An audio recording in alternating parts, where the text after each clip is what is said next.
This is the installation video of the 2019 Child Safety Cabinet door locks that have been newly updated with the following features.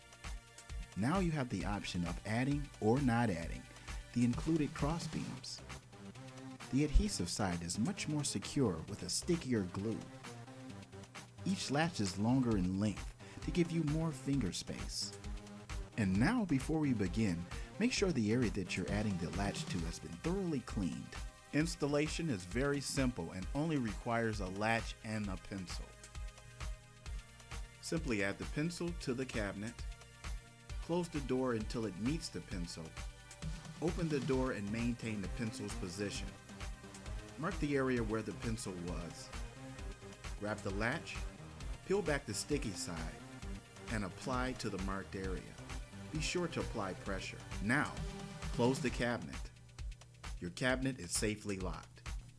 To unlock the latch, simply push down the lever and open the cabinet as normal. To totally disable the latch, simply hold down the lock and push the swing arm inward until it snaps in place. Now the lock has been completely disabled. These awesome latches are versatile and can also secure your kitchen drawers and install pretty much the same way. Installation only requires a pencil and one safety latch. Add the pencil to the inside of the drawer.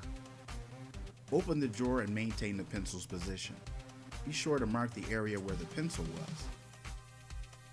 Grab the safety latch, peel back its sticky side, and apply to the area.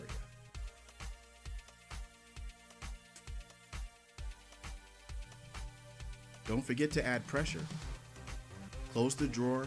Now your drawer is safely locked. To unlock your drawer, simply push down the lever and open as normal. To disable the latch, simply hold down the lock, push the swing arm inward until it snaps in place.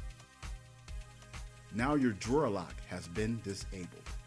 Go to Amazon.com and order your child safety cabinet locks today.